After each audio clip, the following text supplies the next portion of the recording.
I wonder why Sensei called us here on a Saturday. What could they have possibly done? Well, I think it's obvious. What did you two do? Annoyed look directed towards Deku and Bakugo. What, hey? We didn't do anything. Oi, you better watch who you're accusing. We only destroyed one building this week. Yeah. ... Wait, Kaken. You're the one who destroyed it, not me. It was a team effort, nerd. Why do you sound proud of it? Why does this man constantly get Deku into trouble? Hey, to be fair, the destruction those two managed to cause is amazing. Jiro promptly elbows her boyfriend in the ribs at that, giving him a dirty look. I mean, they are pretty manly when they... Mina promptly elbows her boyfriend in the ribs before he can say more. I think we're about to get a ton of great tea today. Just then the door to the classroom opens up, with everyone turning to look at a grouchy-looking Aizawa. Alright, you problem children, you've been called here too. We didn't do it, Sensei, honest. Or at least, I didn't. Kaken probably did though. Or you. Aizawa just sighs and shakes his head a bit, placing a hand on his face. Relax, Midoriya, none of you are in trouble for anything that you've done. The students let out a collective sigh of relief at that revelation. Yet. Gulp. You've all been called here for a special assignment. Aizawa takes a few steps forward, entering the classroom and standing behind his desk. Suddenly a shadowy figure appears in the doorway, catching everyone's attention as the sun behind them makes it tough to see who it is. They step into the light of the classroom, with every student jumping to their feet and getting ready to fight. Todoroki had flames in his right hand and ice in the other as Kirishima hardened up his skin while standing beside a fighting-ready Mina. Kaminari produced some electricity from his hands, and Jiro got into a fighting stance. Bakugo and Uraraka stood in front of Deku, back to back with fierce, protective looks on their faces. Why did they all react this way? Because the person who entered that room was none other than one of the most dangerous villains they had ever faced. Toga Himiko. Damn it all, how the beep did she get in here? It doesn't matter, I'll blast her away with. Stand down. Toga is not an enemy. Everyone looked at Aizawa with a very confused looks on their faces whilst Toga just kind of waved at them, clad in a UA uniform, despite the hostility she was met with. Yo? That's what I'm supposed to say, right? She turned to look at Aizawa, her left hand going across her stomach to hold onto her right elbow. It works, I suppose. This isn't the most awkward moment I've ever been a part of.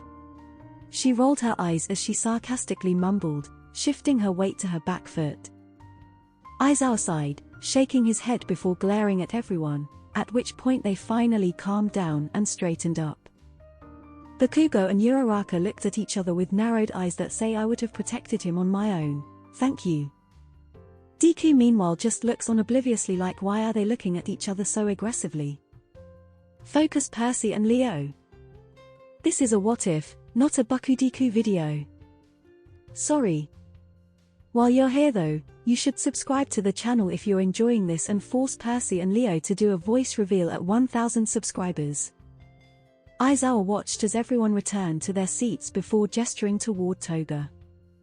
Today, you'll be interacting with Toga. Sensei, are you crazy? For once I agree. Sensei, did you forget who she is? She got you in the back with a... Yes, I already know who she is. Aizawa gives a glare to those who spoke up, especially to Kirishima for bringing up that incident.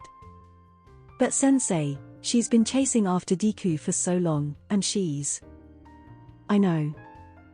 She was one of the League of Villains' most dangerous members and was a major member of the Paranormal Liberation Front.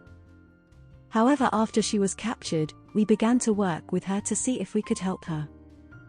Aizawa glanced at her for a few moments before turning his eyes back to the class. I began to work with her. We figured out that because she had no help with her quirk, it had a profound effect on her mental state in several ways. With what we found, I took it upon myself to help her figure herself out. She had spent so long trying to play into everyone else's normal, ignoring her quirk and not acknowledging that crucial part of herself. Toga's hands grasped at the bottom of her jacket, hands tightly gripping it as she turned her head to the side. As a result, she just let herself be consumed by her quirk, and it seemed to fracture her mind in a way. When she started to show regret for what she had done, and a desire to atone for her actions, I took it upon myself to try and help her. Those who spoke up looked at each other regretfully, feeling bad for what they had started to say. Even those who hadn't spoken up started feeling bad. It took a lot of work to get her to acknowledge herself properly, who she was, what her quirk was, and what she wanted to accomplish as opposed to her quirk's influence. But we did it, and now? She's not like she was before her quirk consumed her, but she's not like how she was after either. We must all be better than we were before, to work hard to do what's right. To honor those who have come before, and those who will come after. Aizawa sighs as he finished his speech, rubbing his eyes a few times. Anyways, your assignment today is to socialize with Toga, to get to know her, and for her to get to know all of you. We want her to socialize and adapt to being around others her age, and those she has had a connection with. I know, you don't exactly have the best relationship with her, but I trust you'll still give this your best. Go on Toga, now's your time. She nodded at him before waving at everyone again, looking at each of them. She held her eyes on Deku and Uraraka for a few seconds longer than the others, before nervously fiddling with her fingers. So. Heya, it's nice to meet all of you again. Toga nodded her head at them all, a light blush on her cheeks. Everyone just kind of looked at each other and then towards Toga with conflicted expressions on their faces. They just kind of awkwardly sat there for a few moments, not making any moves or saying anything. Then suddenly Deku broke the silence, standing up and walking over to Toga and putting his hand out to her. To be continued. Thank you all for watching today's video. As you can see, this is part 1 of this What If series and we're looking forward to continuing it.